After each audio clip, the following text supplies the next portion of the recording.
I don't know if you know, but Italy is the first rice producer in Europe. If you casually go grab some rice at the grocery store, you come across few different varieties, and each of them technically works better when used in certain recipes rather than others. This might be not that obvious to notice, but rice is the key ingredient of a bunch of different super typical and super traditional Italian recipes. Insalata di riso, suppli, arancina di riso, torta di riso, riso latte, pomodori al riso, ballo di riso. But today, I'd like to focus my and your attention to the most iconic, warm, comforting, delicious Italian dish where, in my opinion, rice just shows all of its worth. Guys, please get ready for il risotto.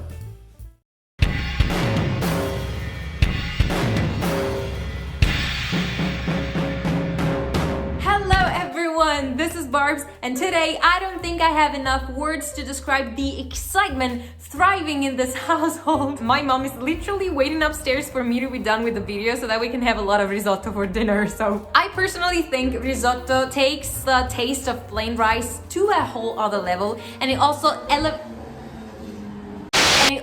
elevates the flavors of all the other ingredients as well. You can turn pretty much anything into a risotto. Any type of ingredient would work. Do you like fish? Well, you can use some fish for your risotto. You can use meat, sausages. You can incorporate all sorts of veggies. And at the same time, you don't need much to make a risotto. Is one single onion the only thing left in your pantry? Nice, you can make a risotto alla cipolla out of that. Risotto is so versatile and convenient, my friends. There are only two mandatory components you really cannot do without. The first of them being obviously your rice. I like using this one kind that we call vialone nano. And your second main ingredient is broth. Really, any kind of broth will work. I personally prefer using vegetable broth only because it's very delicate. It's not too intense or overpowering, so it kind of goes well with everything. But really, it's totally up to you. What I do suggest though is you keep a lot of broth nearby, hot and ready to go, because as you'll see, the actual ratio of broth rice depends on so many factors. The type of rice you use, the type of broth, the ingredients you add, the actual final consistency you like better. So just don't skimp on the broth. I feel everybody makes risotto in a slightly different way. We all kind of have our own technique and we combine flavors a little differently. However, the two recipes that I want to show you today couldn't be more OG traditional kind of vibe. Let's begin with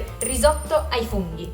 First order of business, taking care of our mushrooms. I bought some dried ones and followed the instructions on the package. So last night I soaked them in lukewarm water for 4 hours, then rinsed and carefully washed them, and then I left them to soak again overnight. Then this morning I finally put the mushrooms in a different bowl and drained the water using a cloth in order to collect the residuals, I guess. So now what we need to do is chop up the mushrooms, so roughly cut them into smaller pieces. I also squeeze them with my hands a little bit. Alright, so that will do. While we're here, we're also gonna make some good use of this chopping board, so we're gonna chop up some parsley. Whoa, that was pretty easy. Alright, so now that we are all set with the mushrooms and the parsley, we can get our broth going. So I am going to transfer a few ladles of my vegetable broth into this pot over here. And I want to also add some of the mushroom water from before. I'm going to turn on the heat. And next up is our rice. So I don't exactly weight my rice. What I do is I put it into a glass. And I know that this is roughly 3 servings, definitely 2 servings. I grab a non-stick pot just like this and I turn on the heat. Because the first thing I want to do is I want to toast my rice. Alright, this is nice and hot. As you can see, I'm not adding any oil or anything. The rice is hot, so this is your cue to add in your mushrooms, some parsley stalks that we're gonna remove later on. Give it a little toss, and we're gonna immediately deglaze with some white wine. Your ally here will be a wooden spoon like this one because we don't want to scratch our pot. Is this better? Yes, it is. So now is the time to add our broth.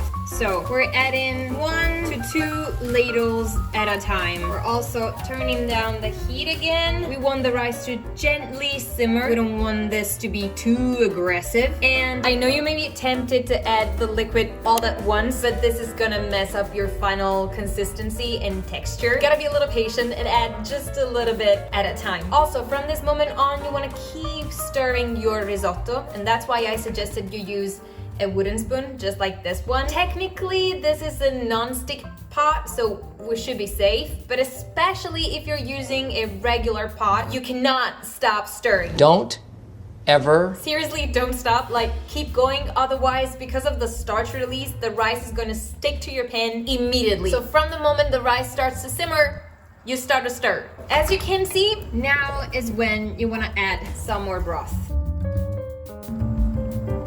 I don't think I mentioned this already, but it takes 20 minutes for your risotto to be fully cooked. So yeah, this is going to be a really relaxing and therapeutic process. We are almost done, so I guess this is the perfect time to take our stalks out.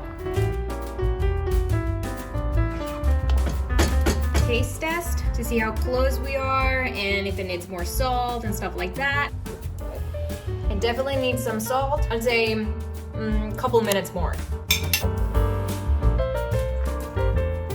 When I see that I'm almost done, almost fully cooked and ready to go, I turn off the heat, add some more broth, and go on with what's called la mantecatura. Now, in order for your risotto to get super creamy, you want to add at this very last stage when the heat is off, either some butter or some cheese. I'm a cheese kind of gal, so I'm gonna add some cheese. Honestly, any kind works just fine. I'm gonna add some Parmigiano Reggiano. And after adding your cheese or your butter, you wanna cover the pot with the lid so that it keeps the steam inside and the rice can get even more creamy. This combo, like risotto ai funghi, is such a classic, and when you eat out, you realize that that's definitely one of the most, if not the most common risotto variation you can find on the menu. And actually, fun fact, on the menu, usually next to the word risotto, you see minimo 2 persone, meaning that there needs to be at least 2 of you at the table ordering the risotto. Otherwise, they won't serve it to you. Don't ask why. I don't Anyways, it's been 3 minutes, so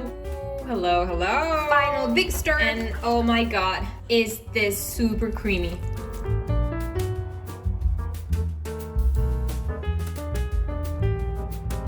Taste test. That was piping hot.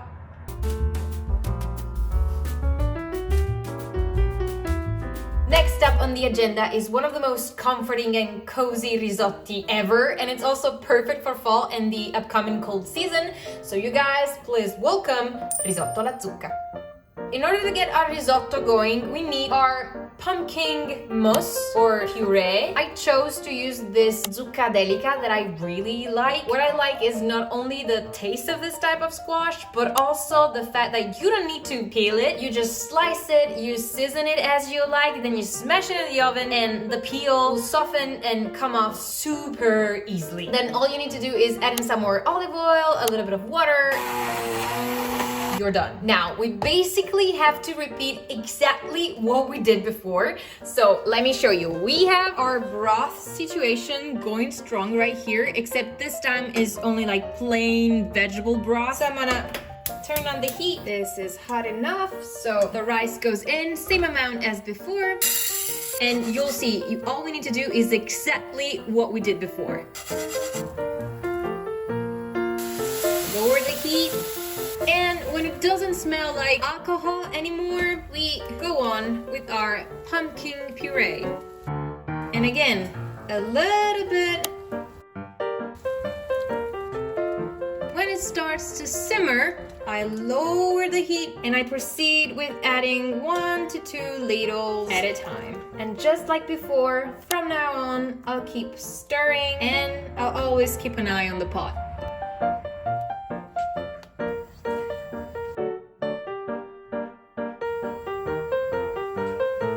Let me see where we're at.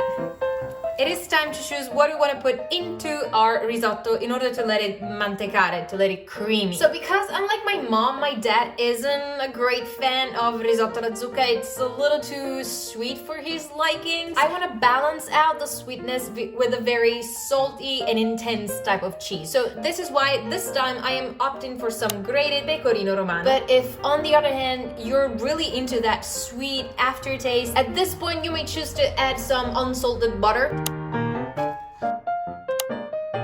And we wait impatiently for other 3 to 5 minutes. Ooh, you guys.